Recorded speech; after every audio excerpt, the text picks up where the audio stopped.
Today I'd like to introduce you to one of my favorite log cabin designs, one that I refer to as the Madison Cabin. This cabin is extremely attractive and historically styled.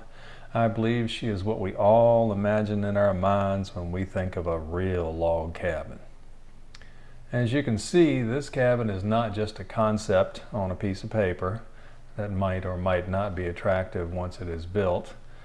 This log home design has been built, lived in, and treasured for many years. It has passed the test of time. Its owners, after many years of enjoying this home, tell me that they would not have changed a single thing about it. If you are looking for a small retreat home, one where you can get away from it all, then congratulations, you have found it with this cabin. Perhaps you are thinking of downsizing from your current home and cost is a factor, so you want to keep your square footage to a minimum. Look no further. Or maybe you've always dreamed of having a cabin out back where guests can stay when they visit, or perhaps where you can do some writing, have a home office, pursue a hobby, or just get away from the kids. You won't find a better place than this one. If none of these situations apply to you, there is one more reason why I believe this cabin may be just the right one for you. Let me tell you the story behind this specific home and how it just might be the best starting point for you to achieve your grand dream home. Years ago, I had clients just like you that wanted me to design and build for them a high-quality cabin on a scenic country property that they had purchased a couple hours away from their home in the city. One day they hoped to retire to this property, but for now they wanted to be able to enjoy this piece of rural heaven. The problem was they did not have the financial means to own two full-size homes.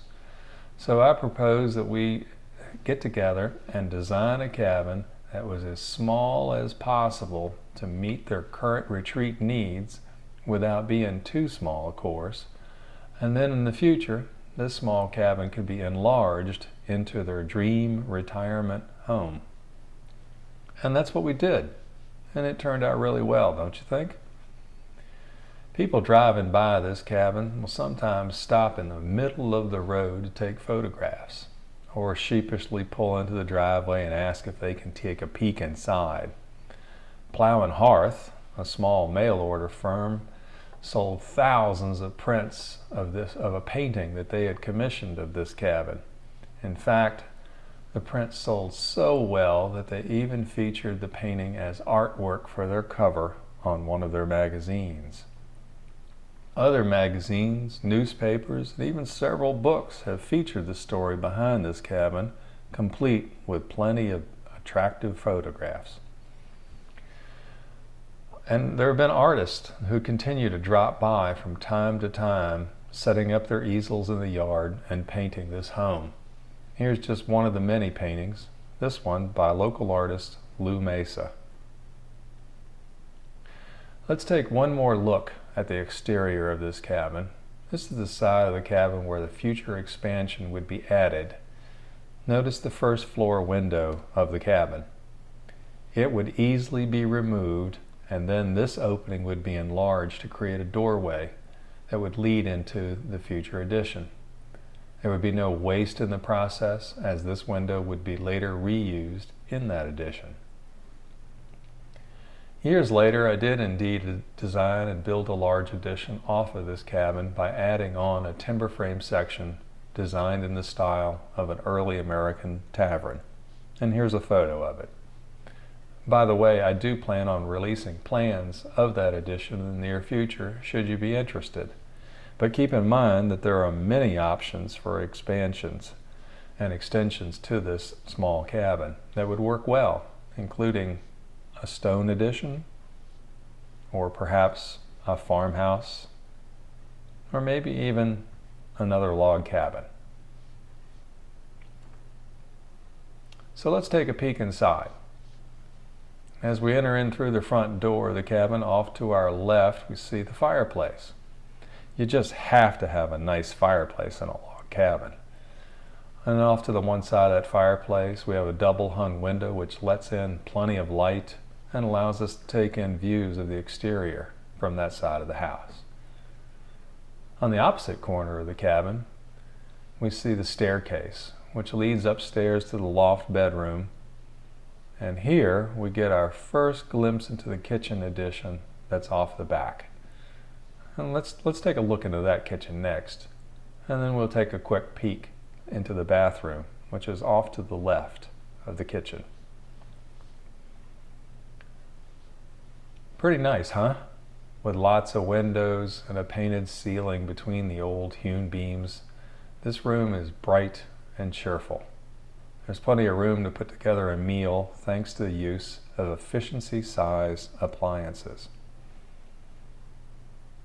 And here we have the bathroom, complete with a nice-sized shower that's off to the right now to the photograph, wood paneling, and a sink designed to be built and look like an old washstand.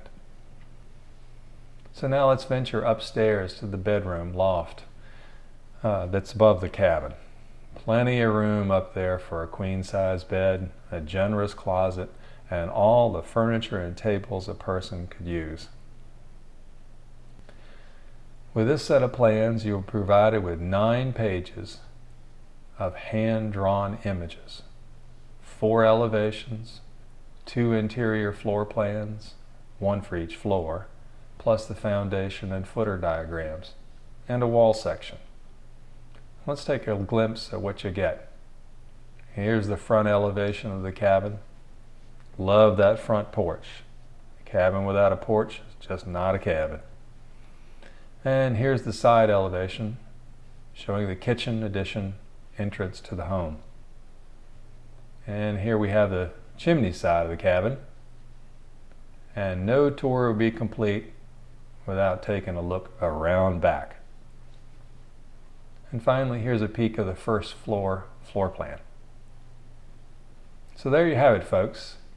Here you have the opportunity to get your own log cabin treasure map, one that will lead you to the home of your dreams at a price less than you'll find anywhere else, and far, far less than any designer or architect would charge you.